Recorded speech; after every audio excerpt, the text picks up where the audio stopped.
Hi friends, cook with নাসিমাতে সবাইকে আবারও একবার ওয়েলকাম জানাই। আজ আবারও চলে এলাম দারুণ মজাদার একটি রেসিপি নিয়ে আপনাদের সামনে। এই রেসিপিটি একবার যদি বাড়িতে বানিয়ে খাওয়ান সবাইকে, অন্য সব রান্না খাওয়া কিন্তু ভুলে যাবে। আজকের বানাবো চিকেন মালাই কোফতা। তাহলে চলুন রেসিপিটি দেখে নেওয়া যাক। প্রথমেই লাগছে চিকেন। আমি এখানে 700 গ্রাম মুরগির মাংস নিয়েছি, হাড় ছাড়িয়ে বোনলেস চিকেন নিয়েছি। তারপর এটাকে এখন আমি একটা মিক্সিং জারের মধ্যে ট্রান্সফার করে দিচ্ছি। পুরো মাংসটাই দিয়ে দিলাম মিক্সিং জারে।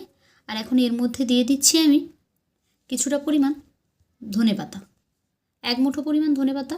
তার সঙ্গে দিয়ে দিলাম 5টা কাঁচা লঙ্কা। যে যেমন ঝাল খেতে চান সেই অনুযায়ী লঙ্কাটা দিয়ে দেবেন। এখন এর মধ্যে আমি 3 পিস ব্রেড স্লাইসকে কেটে ছোট ছোট করে এখন এর মধ্যেই দিয়ে দিলাম। এখন এখানে আমি স্বাদ অনুযায়ী লবণ দিয়ে দিচ্ছি। লবণটা দেওয়ার পরে আমি এখানে একটা পেঁয়াজকে কেটে নিয়েছি, একটু মোটা মোটাই রয়েছে, এটাকে এর সঙ্গে দিয়ে দিলাম। এখানে 1 চামচ পরিমাণ আদা রসুন বাটা দিলাম, দিয়ে সবগুলোকে একটা পেস্ট বানিয়ে নিচ্ছি। তো পেস্টটা আমি বানিয়ে নিয়েছি। এবার এর মধ্যে আমি দিয়ে দিলাম 1 টেবিল চামচ মতো বাটার। আর এখন এর মধ্যে দিয়ে দিচ্ছি আমি 1 টেবিল চামচ মতো ফ্রেশ ক্রিম। এখন এই সমস্ত উপকরণগুলোকে একসঙ্গে হাত দিয়ে মিক্স করে একটা ডো তৈরি করে নিচ্ছি।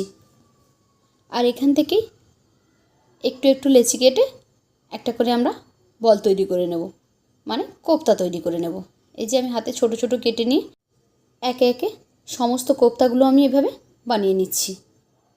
তো এখানে অলরেডি অনেকগুলো রেডি হয়ে গেছে, বাকিগুলো একইভাবে আমি তৈরি করে নেব। এখন গ্যাসে একটা কড়াই বসিয়ে দিয়েছি। কড়াইটা গরম হয়ে গেছে। এখন এর মধ্যে আমি সাদা তেল দিয়ে দিচ্ছি। তেলটা আমি একটু বেশি পরিমাণেই নিয়েছি কোফতাগুলো ভাজার জন্য। তো এখন এর মধ্যে কোফতাগুলো ছেড়ে দিলাম সব এক এক করে। খুব ভালোভাবে দুটো পিঠ বেশ গোল্ডেন ব্রাউন করে ভেজে নেব। একটু সময় নিয়ে ভেজে নেবেন, তাহলে কোফতাগুলো ভেতর থেকে সেদ্ধ হয়ে যাবে। তো আমি এখানে সবগুলো দিয়ে দিয়েছি, একটু অপেক্ষা করব। তারপরে এই যে দেখুন একটা সাইড পুরো লাল হয়ে গেছে, আমি সবগুলো উল্টে দিচ্ছি। খুব বেশি সময় রাখলে আবার পুড়ে যাবে, ভালো লাগবে না।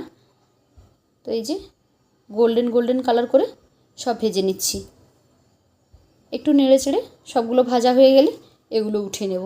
বাকি যেগুলো রয়েছে একই রকমভাবেই আমি সবকটা ভেজে নেব। এখন ওই কড়াইতেই দিয়ে দিচ্ছি একটা পেঁয়াজ, একটা বড় সাইজের পেঁয়াজ দিয়ে দিলাম। পেঁয়াজটাকে একটু সফট হতে দেব। হালকা একটু সফট হয়ে গেলে এখন এর মধ্যে আমি কয়েকটা কাজু বাদাম অ্যাড করে দিলাম। 12 পিস কাজু বাদাম দিয়েছি। তার সঙ্গে আমি এখানে 2টো কাঁচা লঙ্কা অ্যাড করে দিলাম। এই সবগুলোকে ভেজে নিয়ে এগুলোকে উঠিয়ে নিচ্ছি। নিয়ে এগুলোর একটা পেস্ট বানাবো। একটা মিক্সিং জার নিলাম, তার মধ্যে দিলাম 1 চামচ চারমগজ। আর এই যে পেঁয়াজ আর কাজু বাদাম আর লঙ্কা ভেজেছিলাম এগুলো এর মধ্যে দিয়ে দিলাম। এখন এর মধ্যে আমি দিয়ে দিচ্ছি 2 টেবিল চামচ মতো টক দই, দিয়ে এটার একটা পেস্ট বানিয়ে নিচ্ছি। ওই একই কড়াইতেই কিন্তু রান্নাটা করব। আমি কিছুটা পরিমাণ তেল উঠিয়ে নিয়েছি। বাকি যে তেলটা রয়েছে ওই গরম তেলের মধ্যে যে পেস্টটা বানালাম এখন ওই পেস্টটাই দিয়ে দিলাম। এই রান্নাটা কিন্তু খুবই ইজি, কোনো রকম ঝামেলা ছাড়াই চটপট বানিয়ে নিতে পারবেন যদি আমার রেসিপিটি পুরো ফলো করে যান তাহলে। এখন এই মশলাটা একটু কষিয়ে নিচ্ছি। গ্যাসটা একদম লো ফ্লেমে রয়েছে। এখন মশলাটা ফুটতে শুরু করেছে। 1 চামচ আমি এখানে দিয়েছি জিরের গুঁড়ো, আর 1 চামচ দিয়েছি গোলমরিচের গুঁড়ো। আপনারা যে যেমন ঝাল খেতে চান ঝালটা সেই অনুযায়ী দিয়ে নেবেন। মশলাটা আমার কষানো হয়ে এসেছে। এখন মশলা থেকে তেল ছাড়তে শুরু করেছে দেখুন। তার মানে মশলাটা একদম আমার কষানো কমপ্লিট হয়ে গেছে। এখন যে কোফতাগুলো ভেজে রেখেছিলাম সেই কোফতাগুলো এখানে অ্যাড করে দিলাম। রান্নাটা খেতে কিন্তু ভীষণ মজাদার। একবার অবশ্যই বাড়িতে ট্রাই করবেন। বাচ্চা থেকে বড় সবাইয়ের পছন্দ হবে, কথা দিলাম। আমার বাড়িতে তো এটা সবাই খুব ভালোবাসে। আপনারা একবার তৈরি করে তারপরে আমাকে কমেন্ট করে জানাবেন কেমন হয়েছে। এখন এখানে আমি অল্প একটু জল অ্যাড করে দিচ্ছি। মশলাটাও কষানো আছে, আর কোপ্তাগুলোও ভাজা আছে, তাই খুব বেশি জল লাগবে না। অল্প একটু জল দিয়ে আমি ঢেকে রেখে দিচ্ছি। এটাকে ঢেকে 5 মিনিট মতো আমি রান্না করলাম। এখন উপর থেকে 2টো কাঁচা লঙ্কা আমি ভেঙে ফেলে দিলাম, তাহলে ফ্লেভারটা সুন্দর আসবে। আর 1 চামচ কাসুরি মেথি এখানে অ্যাড করলাম।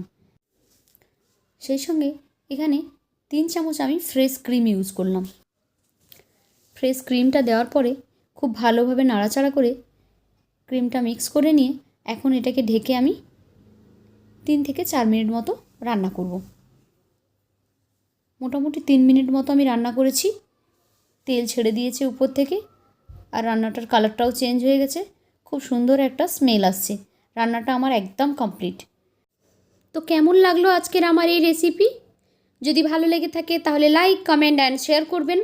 আর এরকমই সমস্ত রেসিপি পেতে আমার চ্যানেলটিকে সাবস্ক্রাইব করে বেল আইকনে ক্লিক করে নোটিফিকেশান অন করে দেবেন।